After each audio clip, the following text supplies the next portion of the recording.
안녕하십니까. 저녁에는 안보 적는 오후 뉴스 첫 뉴스입니다. 여러분들 뭐 식사 잘 하셨겠죠?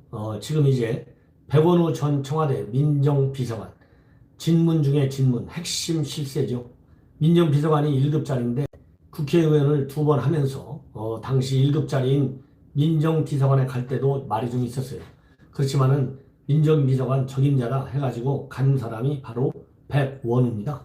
그래서 여러분들 이번 백원우가 굉장히 집중적으로 지금 언론의 취재 대상이 되고 있어요. 왜 그러냐면 여기저기 지금 안 끼는 데가 없습니다. 이름이.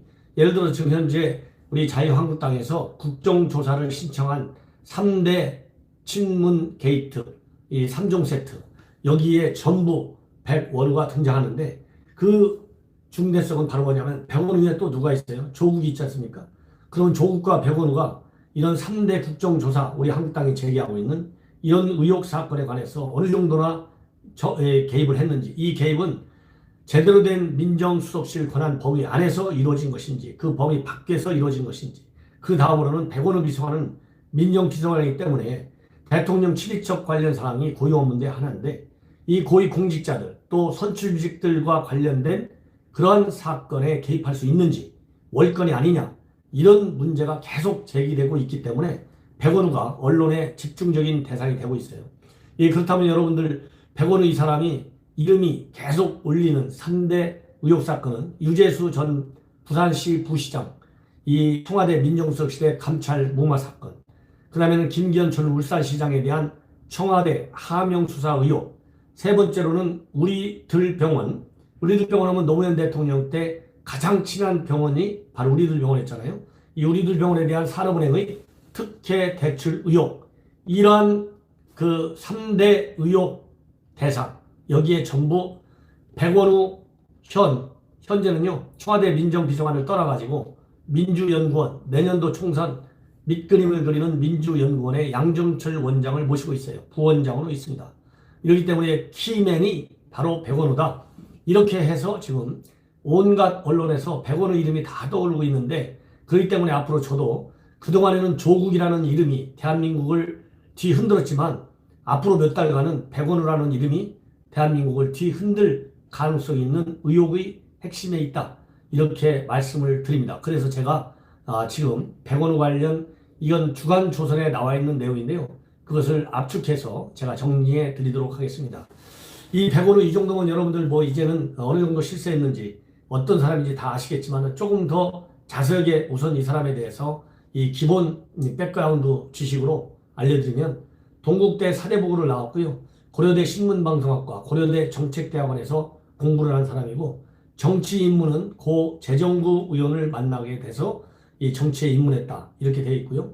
97년도에 노무현 당시 새정치국내의 부총재 비서로 들어가가지고 이제 노무현 참여정부와 인연을 맺어가지고 2002년 대선 때는 노무현 후보의 인터넷 홈페이지인 노하우를 운영하면서 당선에 일조했고요.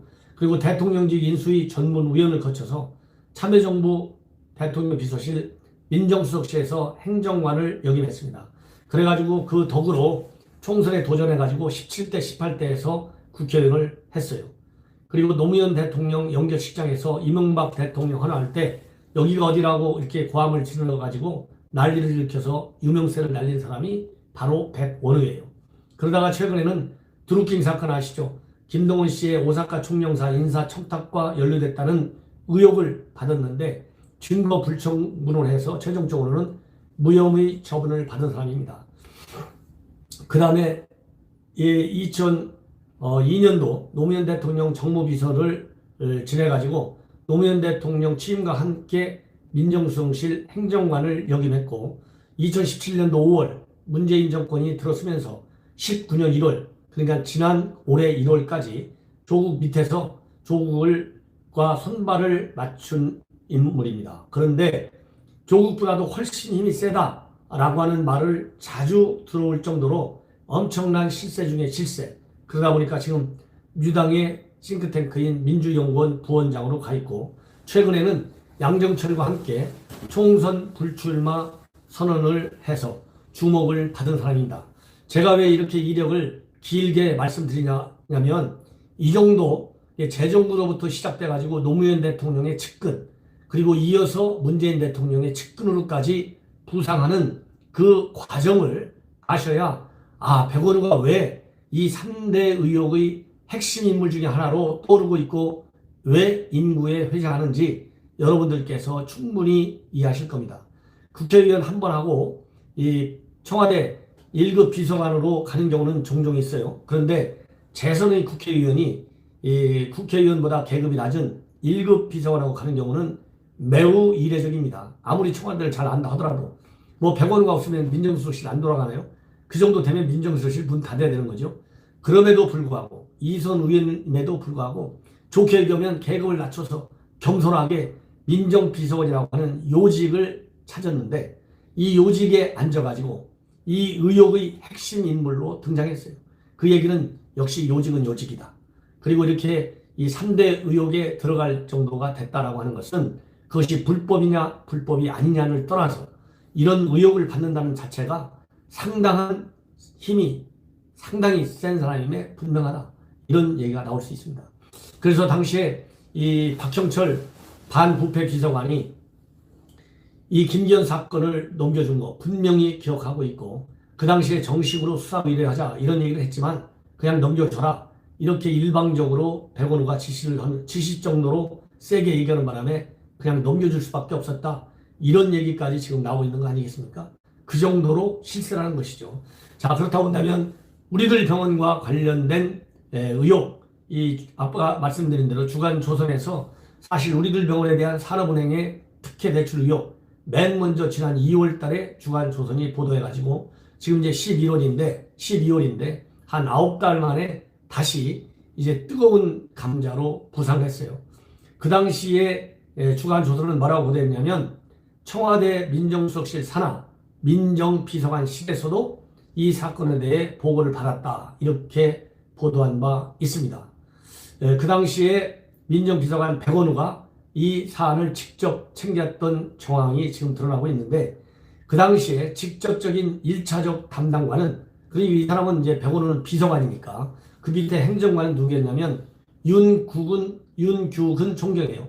현재 검찰의 버닝썬 사건 등등으로 인해서 구속 수감되어 있는 이 사람이 지금 윤규근이가 어떤 발언을 하느냐, 검찰의 진술을 하느냐에 따라서 이 핵폭탄을 몇 개나 가지고 있는지도 우리가 알 수가 없을 정도로 이 윤규근 사건도 매우 큽니다. 이 윤규근 총경이 담당관이었는데 이 윤규근 총경의 녹취록에 백원우 비서관에게도 보고했다. 이런 내용이 우리들 병원의 산업은행 특혜 대출과 관련해서 여러 차례 언급해 있다고 합니다.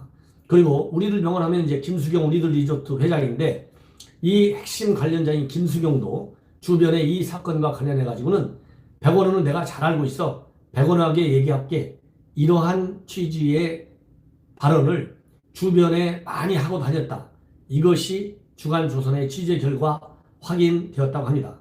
그래서 현재로서는 이 백원우가 이 특혜 대출 사건과 관련해서 과연 어디까지 챙겼는지 이 확인이 어렵지만 어쨌든 간에 이 우리들 병원과 관련된 검찰과 경찰의 수사 단계에서 외압을 받은 정황이 여러 차례 받은 정황이 나온 바 있고요. 또 이 백원우하고 가까웠던 사람이 정재호 민주당 현 의원인데 이 정재호가 신한금융지주 조용병 회장하고 피해자 중재를 시도한 적이 있는데 이러한 중재를 시도한 것만 보더라도 백원우가 우리들 병원과 관련된 특혜 대출 사건에 적지 않은 역할을 했을 가능성은 다분하다. 이렇게 주간조선은 보고 있습니다. 그리고 또 청와대를 나와가지고 현재 민주연구원의 부원장으로 함께 양정철과 일을 하고 있는데 이것도 우연의 일치라고 보기에는 석연찮은 점이 있다. 왜 그러냐면 양정철이도 우리들 병원 의혹 이름을 올리고 있는 사람 중에 하나이고 사건 무마에 나선 적이 있다. 이렇게 본다면 결국은 뭔가 석연치 않다는 것이죠. 그리고 이 윤규근 총경의 부인 경찰인데 그 부인이 승리한 후에 이 말레이시아 해외 무관으로 나가가지고 해외 말하자면 경찰 파견관으로 나간 것도 많은 의혹을 사고 있는데 이러하게 윤규근 부인이 말레이시아 대사관에 쟁쟁한 유력, 말하자면 희망자들을 제치고 나간 것도 특혜 아니냐, 이렇게 의혹이 제기된 바 있잖아요. 그런데 그 파견 나가는데도 백원우가 일정 부분 역할을 한 것으로 지금 알려지고 있다고 합니다.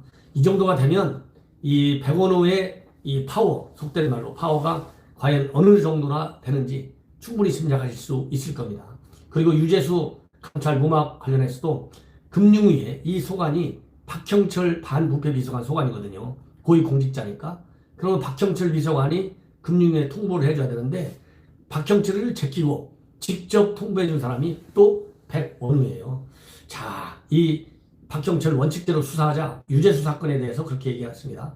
이 김기현 사건이 아니고 유재수 사건에 관해서 원칙대로 수사하자, 이 박형철이가 그렇게 얘기했건만 느닷없이 백원우가 금융위에 통보를 하고 금융위에서는 적당히 이 유재수가 사표를 내는 선에서 마무리되도록 여기에도 개입했다는 의혹이 제기되어 있는 상태라고 합니다. 예.